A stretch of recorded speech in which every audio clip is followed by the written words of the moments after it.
In the circuit shown below power delivered by the source is. ఇచ్చిన circuit లో source ఎంత power deliver చేస్తుంది అని అడిగారు. ఓకేనా, అంటే మనకి తెలుసు కదా పవర్ అంటే P is I square R. First మనకు గుర్తొచ్చేది P ఈజ్ VA. అది లేనప్పుడు P ఈజ్ ఇట్లా కూడా ఫార్మ్ డెలివర్ చేస్తే ఇవే వస్తాయి. P is V square by R, ఈ మూడు వస్తాయి. కానీ ఇక్కడ మనం ఏది ఈజీగా చూడండి. ఫస్ట్ వోల్టేజ్ సోర్స్ ఇచ్చాడు కాబట్టి ఇది తీసుకుందాం, ఇది కానీ తీసుకుందాం. ఓకే, ఇది తీసుకుందాం. ఎందుకు ఇది తీసుకుందాం అంటే మనకు రెసిస్టర్స్ ఉన్నాయి, ఇది తీసుకొని ఫైండ్ అవుట్ చేయొచ్చు. రెసిస్టర్స్ ఉన్నాయి అంటే ఇక్కడ 3 రెసిస్టర్స్ ఉన్నాయి. దీని అంతటిని రిడక్షన్ చేసి ఒక రెసిస్టర్ కింద కన్వర్ట్ చేసి ఇక్కడ వాల్యూ ఈ ఫార్ములా సబ్స్టిట్యూట్ చేస్తే మనకు ఆన్సర్ వస్తుంది. అవునా కదా?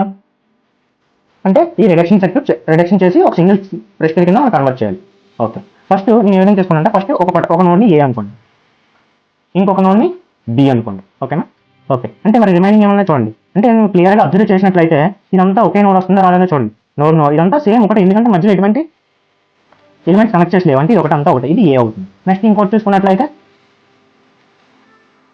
ఇది కూడా సేమే. ఓకేనా, ఇది కూడా సేమే బి. మీరు క్లియర్గా అబ్జర్వ్ చేసినట్లయితే ప్రతి రెసిస్టర్ కూడా ఏకి బీకి కనెక్ట్ అయింది చూడండి. అవునా కాదు? అంటే ఈజీగా వచ్చింది. ఇప్పుడు ఏమొచ్చింది ఈజీగా అంటే ప్రతి రెసిస్టర్ కూడా ఏకి బీకి అన్నా అంటే 3 ఎలా ఉన్నట్టు ప్యారలల్లో ఉన్నట్టు. ఫస్ట్ ఏ టెర్మినల్ తీసుకోండి, నెక్స్ట్ బి టెర్మినల్ తీసుకోండి, నెక్స్ట్ ఇప్పుడు ఏం చేయాలి 3 రెసిస్టర్లు ప్యారలల్లో తీసుకోవాలి.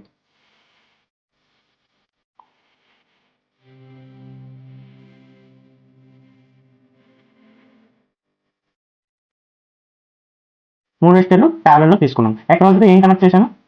అక్రాస్గా వోల్టేజ్ సోర్స్ 3 volts కనెక్ట్ చేశాను. ఓకేనా, 9 ohms 9 ohms 9 ohms. ఎప్పుడైనా equal circuit equal value of resistor parallel ఇచ్చేటప్పుడు ఫార్ములా ఏంటి? ఫార్ములా ఏంటో చూద్దాం. ఫర్ ఎగ్జాంపుల్ అది షార్ట్ కట్ మీకు తెలియకపోయింది అనుకో, ఫస్ట్ 2 రెసిస్టర్స్ ఫైండ్ అవుట్ చేయండి. ఈక్వల్ వాల్యూ తీసుకోండి. అంటే ఈక్వల్ వాల్యూ ఎంత తీసుకుంటారు? R అని తీసుకోండి. దీని ఈక్వల్ తర్వాత ఏమవుతుంది? ప్రోడక్ట్ ఇంటూ బై సమ్ అంటే 2 into R అంటే ఏమవుతుంది? క్యాన్సిల్ చేస్తే R క్యాన్సిల్ చేస్తే R/2 అంటే 2 వాల్యూస్ తీసుకుంటే R/2 R ఈక్వలెంట్. అదే నువ్వు ఇలా n కనెక్ట్ చేస్తే అంటే నెంబర్ ఆఫ్ రెసిస్టర్స్ కనెక్ట్ చేస్తే ఏమవుతుంది? R equivalent is equals to R/n. అంటే ఇక్కడ మనకి ఇచ్చిన సర్క్యూట్ లో ఏముంది?